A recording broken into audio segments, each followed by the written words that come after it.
Hello, welcome to Health Insight. আমি doctor Dipmalya Chakraborty, consultant orthopaedic surgeon attach to Joint and Bone Care Hospital Salt Lake, Kolkata.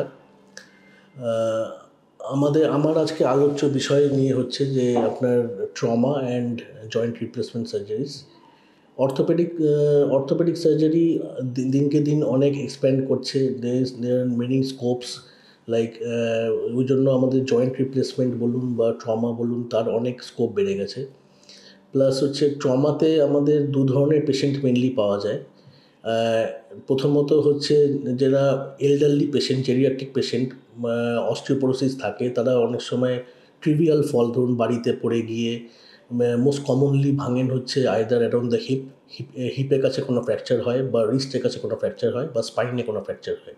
Heap ফ্র্যাকচারগুলো usually আপনার without surgery hill করতে চায় না, but wrist fracture বলুন বা স্পাইনে বলুন, সেখানে অনেক সময় কিছু কনজারভেটিভ মেথড লাইক বেল্ট বলুন বা কোনো প্লাস্টার বলুন, সেইভাবে হিল করানো যায়। তবে fractures around the hip which is the most common fracture in geriatric population, সেইগুলো আপনার ইন্টারভেনশন করতে লাগে। আইদার আপনার বলটা যদি ভাঙে তাহলে বল চেঞ্জ করতে লাগে, বা আরও নিচে যদি ভাঙে তাহলে আমাদের প্লেট স্ক্রু বা নেল স্ক্রু দিয়ে লাগাতে হয়। আর তার সাথে সাথে যেটা খুব ইম্পর্টেন্ট হচ্ছে যে ওনাদের এই কেন ভাঙলো অল্প পড়ে গিয়ে, ওনাদের যে অস্টিওপোরোসিস থাকে তার ট্রিটমেন্টটাও এর সাথে প্যারালালি চালানো উচিত।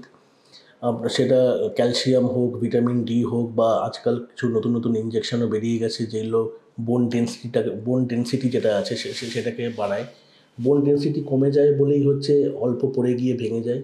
আমাদের মূল বক্তব্য হচ্ছে যে বোন ডেন্সিটিটাকে বাড়ানো উচিত, so that in future further ফ্র্যাকচার্স can be avoided. এটা গেল আপনার জেরিয়াট্রিক পপুলেশনে। আর আরেকটা যেটা মোস্ট কমনলি ইয়ং এজে যে ফ্র্যাকচার্সগুলো হয়, those are usually either due to a road traffic accident, বা কিছু অকুপেশনে যেরকম ধরুন ফল ফ্রম হাইট হলো, বা বড় সড়ো কোনো ইনজুরি, সেইগুলোতে আপনার অনেক সময় আমাদের যে কোনো হাড় ভাঙে। তো লং বোন আমাদের যেমনি ধরুন আমাদের হাতের বা পায়ের হাড়গুলো, সেগুলো লং বোনস বলি আমরা, সেইগুলো ভাঙতে পারে। বা আপনার কোনো স্মল বোনস লাইক হচ্ছে আমাদের পায়ের পাতার বা হাতের যে রিস্টের পর থেকে যে হাড়গুলো থাকে সেইগুলো ভাঙতে পারে। তো ট্রমার মেন হচ্ছে যে আমাদের দেখতে লাগে যে পেশেন্ট, মানে একটা পেশেন্ট ধরুন একটা ফ্র্যাকচার নিয়ে এলো, তো we should not concentrate only on the fracture only, because we also have to look what are the other injuries. অনেক সময় কিছু ইনজুরি থাকে যেগুলো হয়তো তখনই ম্যানিফেস্ট করে না, লুকিয়ে থাকে। যেমনি ধরুন অনেক সময় একটা পেশেন্ট ধরুন রোড ট্রাফিক অ্যাক্সিডেন্ট হোক বা ওপর থেকে ফল ফ্রম হাইট হোক, তাহলে তার ধরুন একটা পায়ে ফ্র্যাকচার নিয়ে এলো, তবে তার সাথে তার মাথায় চোট পেতে পারে, পেটে পেতে পারে, ইন্ট্রাঅ্যাবডোমিনাল ইনজুরিস হতে পারে, বা বুকে চোট লাগতে পারে। সেইগুলো অনেক সময় লাইফ থ্রেটনিং হয়ে যায়। তো সেইগুলোকেও সেইগুলোকেও আমাদের অ্যাড্রেস করানো উচিত। পেশেন্টকে আগে স্টেবিলাইজ করা উচিত। হাতে বা পায়ে যেখানেই ফ্র্যাকচার হোক সেগুলোকে আগে স্প্লিন্ট করে তারপর পেশেন্টকে মোবিলাইজ করানো উচিত। তারপর আপনার আরও পরীক্ষা নিরীক্ষা করে পেশেন্ট স্টেবল হলে তারপর সেটা সেই ধরনের ট্রিটমেন্ট, আইদার সেটা প্লাস্টার হোক বা সেটা অপারেশন হোক। তো এইভাবে আমাদের মেনলি আমরা ট্রমা পেশেন্টগুলোকে ম্যানেজ করি। আর রিগার্ডিং জয়েন্ট রিপ্লেসমেন্ট যত আমাদের এই অ্যাডভান্স টেকনোলজি বাড়ছে, আমাদের জয়েন্ট রিপ্লেসমেন্টের স্কোপ বাড়ছে। আগে জয়েন্ট রিপ্লেসমেন্টের জন্য আপনার মানে এখন যেটা আপনার অনেক ধরনের ইমপ্লান্টস বেরিয়ে গেছে, অনেক ধরনের ইনস্ট্রুমেন্টস বেরিয়ে গেছে, যার জন্য joint replacement has become very much predictable results, is giving predictable results. Joint replacement, mainly most commonly we do the knee replacement and the hip replacement. যেহেতু আমাদের যখন আমরা হাঁটাচলা করি, আমাদের মেনলি ওয়েট বিয়ারিং জয়েন্টস হচ্ছে knee and hip. So these are the most commonly affected ones due to ওই জয়েন্টগুলোই খুব তাড়াতাড়ি আপনার ক্ষয়ে যায়।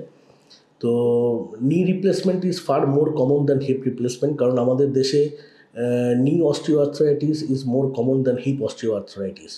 এছাড়া আরও কিছু অন্য ধরনের রিউমাটয়েড আর্থ্রাইটিস থাকে যেগুলো জেনেটিক জিনিস, তো সেখানেও অনেক সময় আপনার হিপ বা নি সেইগুলো অ্যাফেক্টেড হয়। এছাড়া জয়েন্ট রিপ্লেসমেন্টে আপনার less commonly we perform replacement of the shoulder, ওটার ইনসিডেন্স অনেক কম। তো coming to total knee replacement, তো most common cause is osteoarthritis, যেটা আমাদের বয়সকালে যত আমাদের বয়স এগোয় আমাদের ওই কাটলেজ যেটা কিনা নরম লেয়ারটা থাকে জয়েন্টে, তো সেটা ক্ষয়ে যায়। এটা নর্মাল একটা এজিং প্রসেস, লাইক যেরকম আমাদের চুল পাকে, ছানি হয়, এটাও একই ব্যাপার। তো প্রথম দিকটা এটা আমরা এক্স-রেতে অনেকগুলো স্টেজ হয়, স্টেজ 1 থেকে স্টেজ 4। তো স্টেজ 1, 2, 3 অবধি we can manage it by conservative measures, like হচ্ছে আপনার ব্যায়াম করা, কিছু অ্যাক্টিভিটিস রেস্ট্রিকশন করা, যেমন কি নিচুতে বসা বা বাবু হয়ে উবু হয়ে বসা, সেইগুলো বারণ করানো। তারপর এক্সারসাইজ কিছু থাকে যেগুলো স্পেসিফিক ফর দ্য নি। আর কিছু ওষুধপত্র থাকে যেইগুলো দিয়ে আপনার সিমটমসগুলোকে অনেকটা আপনার কমিয়ে রাখা যায় without using pain killers, and আপনার ডিজিজ প্রোগ্রেশনটাকে অনেকটা পিছিয়ে রাখা যায়। But having said so, the disease will progress because it is a normal degenerative condition. যারা কিনা আরও অ্যাডভান্স ডিজিজ নিয়ে আসে, লাইক দোজ এক্স-রেতে যাদের গ্রেড 4 থাকে, বা যাদের ধরুন পা দেখা যাচ্ছে বেঁকে যাচ্ছে, হাঁটাচলা করতে খুব অসুবিধা, সিঁড়ি ওঠানামা, মানে দৈনন্দিন কাজ করতে তাদের প্রচুর সমস্যা হচ্ছে, তখন ইফ আমরা আগে অ্যাসেস করে নিই, if the patient is otherwise fit and her demand is more, then she or he is an ideal candidate for a joint replacement surgery. সেই ক্ষেত্রে হিপ রিপ্লেসমেন্ট আমাদের দেশে মানে primary osteoarthritis of the hip is much more rare compare to the knee and is much more rare compare to western countries. আমাদের main indication for hip surgery এক নম্বর হচ্ছে, অনেক সময় আমাদের যে বলটা, হিপ জয়েন্ট তো একটা বল অ্যান্ড সকেট জয়েন্ট, তো অনেক সময় বলটা ক্ষয়ে যায়, কারণ কেউই জানে না। Idiopathic is the most common, মানে কোনো কারণ নেই। তবে দেখা গেছে যে উইথ অ্যালকোহল ও টব্যাকো কনজামশানে এই চান্সেসগুলো আরও বেশি বাড়ে।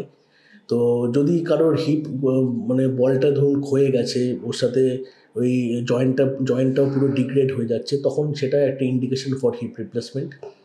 এছাড়া হচ্ছে একটু মাঝামাঝি বয়সে যদি ফ্র্যাকচার্স অ্যারাউন্ড দ্য হিপ হয়, মানে ধরুন নেক ফিমার ফ্র্যাকচার যেটা আমরা বলি, যেখানে মানে বলের মধ্যে যেটা ভাঙা, তো সেইটা ইউজুয়ালি জুড়তে চায় না।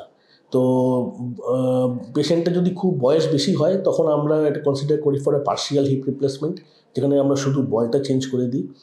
আর যদি পেশেন্টের বয়স অ্যারাউন্ড 60 to 70 এরকম থাকে, and he or she is fit enough and her demands are more, তখন we go for a total hip replacement, যেখানে আমরা বল অ্যান্ড সকেট দুটোই চেঞ্জ করি। কারণ টোটাল হিপ রিপ্লেসমেন্টে তার লনজিভিটি অনেক বেশি compare to a partial hip replacement. তো ওটা ডিপেন্ড করে পেশেন্টের প্রোফাইল ওপর, তার কতটা এক্সপেকটেশনস আছে, কতটা ডিম্যান্ডস আছে তার উপর। এবার what are the benefits of A joint replacement surgery, সেটা নিশ্চয়ই আপনারা জিজ্ঞেস করবেন। প্রথম কথা হচ্ছে, পেশেন্ট যিনি কিনা হাঁটাচলা করতে পারছেন না, ডিফর্মিটি হচ্ছে, আপনার ডেইলি অ্যাক্টিভিটিস রেস্ট্রিক্টেড হচ্ছে, তাদের ক্ষেত্রে অপারেশনের পরে তাদের ডিফর্মিটি কারেক্টেড হয়ে যায়, পেইন চলে যায়, আর তাদের হচ্ছে মুভমেন্টটা অনেকটা ইজি হয়ে যায়। মোটামুটি যদি আপনার ভালো ইমপ্ল্যান্ট লাগানো হয়, তো দেখা গেছে যে ফলোয়িং নি রিপ্লেসমেন্ট তার longevity around 20 years, following a hip replacement তার লনজিভিটি অ্যারাউন্ড 28 to 30 years। কিছু কিছু অ্যাক্টিভিটিস বারণ থাকে following hip replacement or hip replacement mainly, like নিচুতে বসা বা বাবু হয়ে উবু হয়ে বসা, সেইগুলোতে বসা যায়, বাট সেগুলো করলে পরে অনেক সময় আপনার ওই ওয়্যার অ্যান্ড টিয়ারটা বাড়ে, তো সেগুলো আমরা অনেক সময় আমরা রেস্ট্রিক্ট করতে বলি। তবে এছাড়া আপনার মানে কোয়ালিটি অফ লাইফ, যারা কিনা ভালো রকম সাফার করছে, তাদের ক্ষেত্রে after the replacement the quality of life changes significantly. Thank you.